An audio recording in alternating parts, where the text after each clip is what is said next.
Father, forgive them, for they know not what they do. Disclaimer. The following presentation contains realistic depictions of blood, suffering, and physical violence related to the crucifixion of Jesus Christ. Viewer discretion is advised. The visuals are intended for educational and devotional purposes only, to help illustrate the depth of Christ's sacrifice and love. Some scenes are artistic interpretations and may not be perfectly historically or biblically accurate. This presentation seeks reverence, not shock, inviting reflection on the humanity, suffering, and redemption at the heart of the crucifixion story. If a Roman citizen from the first century walked into a church today, he would be horrified. To him, the crucifix was not a symbol of hope, but of horror. It was the empire's most excruciating punishment, a sentence reserved for the worst of criminals, rebels, and slaves. Yet for Christians, this very instrument of death became the emblem of salvation. To understand the depth of that transformation, we must see the crucifixion not through art and devotion, but through the eyes of those who watched it unfold. In the Garden of Gethsemane, beneath the silver leaves, Jesus knelt in agony. He prayed until his sweat became as drops of blood. He knew what awaited him: betrayal, scourging, and death by crucifixion. Father, if you are willing, take this cup from me. Yet not my will, but yours be done. Through that long night, Jesus faced mockery, blows, and loneliness. Prophesy unto us, thou Christ, who is he that smote thee? If you are the King of the Jews, save yourself. The guards spat upon him, blindfolded him, and struck him, demanding he prophesy who had hit him. By dawn he was exhausted, bruised, and bound for trial. Pontius Pilate would try to release him. Herod would send him back. And when the crowd shouted for his death, Pilate washed his hands, but the sentence was sealed. Before crucifixion came scourging, a punishment so severe that many never survived it. Jesus was stripped and tied to a pillar. The whip, the flagrum, was made of leather thongs embedded with iron balls and sharp pieces of bone. Each strike tore through skin and muscle. Roman executioners were experts in maximizing pain. Iron weights caused deep bruising, while the bones shredded flesh.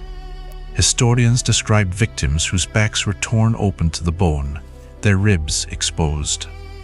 Mystics like Servant of God, Cora Evans, wrote of this moment, describing how small particles of his sacred flesh fell from the knotted leather whip onto the pavement, which was covered with his precious blood. When the soldiers finished, Jesus' body was a mass of open wounds. His back, chest, and shoulders were raw. The mockery continued. Hail, King of the Jews! Look at your royal throne! Where is your kingdom now, prophet? A crown of thorns pressed into his scalp, a reed in his hand, and a robe placed on his torn flesh. Every fiber of his being screamed in pain. Condemned to die, Jesus was forced to carry the crossbeam, roughly 100 pounds of solid wood. The vertical posts were fixed at Golgotha, just outside the city. He stumbled through the narrow streets of Jerusalem, surrounded by jeering soldiers and a crowd that once hailed him as king. You said you were the Son of God! With each fall, the beam crushed his wounded shoulders.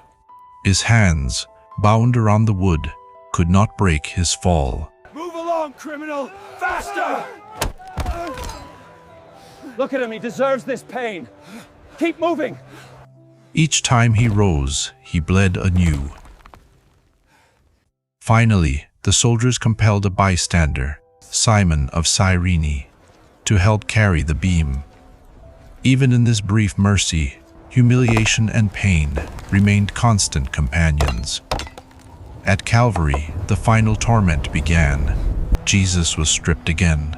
naked before the crowd. The soldier stretched his arms across the beam and drove iron spikes through his wrists, not his palms, to hold his weight. The nails were thick, about 6 inches long. Then the crossbeam was hoisted onto the upright post. His feet were nailed in place, each breath a battle between agony and suffocation.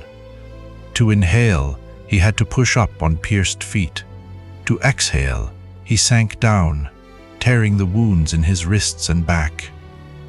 The open flesh from scourging rubbed against the rough wood with every movement. Blood loss, exhaustion, and shock set in. Yet even from the cross, Jesus spoke. 7 final utterances, each one costing unimaginable effort. Among them, Father, forgive them, for they know not what they do. Father, forgive them, for they know not what they do. And at last, It is finished. it is finished. When his head fell forward, the soldiers came to ensure he was dead. They did not break his legs, as was common, but one pierced his side with a spear, and blood and water flowed out. Roman historian Cicero once said that the word crux, cross, should never be spoken by a Roman citizen. It was too horrific. But for Christians, that horror became glory. The cross, once an emblem of torture, became the throne of the suffering king. Through his wounds, humanity was redeemed. Through his death, death itself was conquered. He himself bore our sins in his body on the tree, wrote St. Peter, that we might die to sin and live to righteousness. By his wounds, you have been healed. The crucifix reminds us not only of suffering, but of love without measure, a love that faced the worst of human cruelty and transformed it into salvation. When we gaze upon the cross, we do not see defeat. We see the greatest act of love the world has ever known. And so, through his suffering came our salvation. The cross was not the end, but the beginning of hope for all who believe. We now dedicate this song in remembrance of the love and sacrifice of Jesus Christ, a love that endures forever.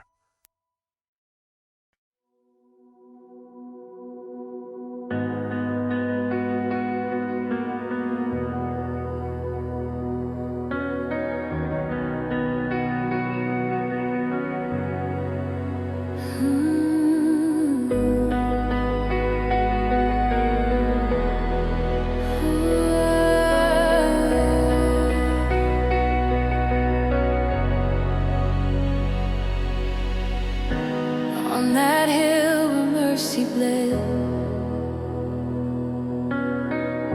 the weight of the world upon your head, every wound a gift of grace, every tear upon your face.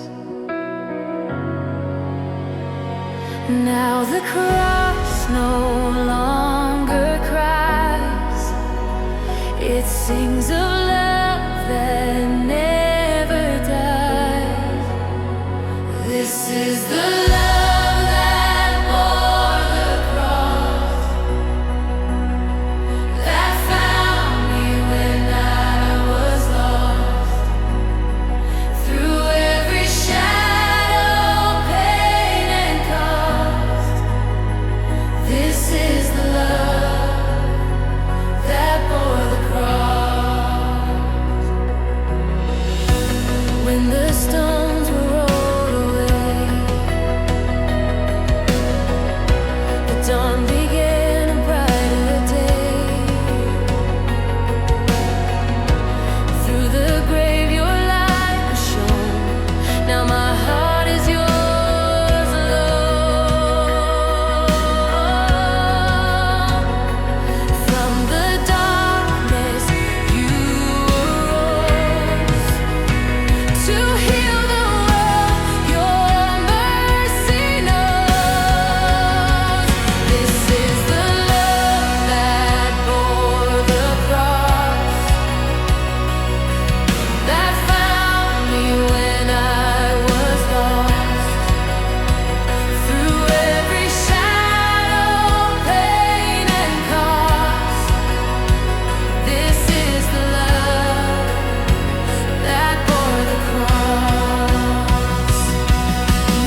You turn my sorrow into sight.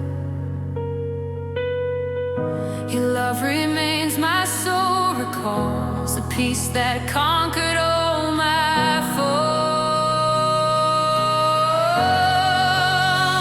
This is the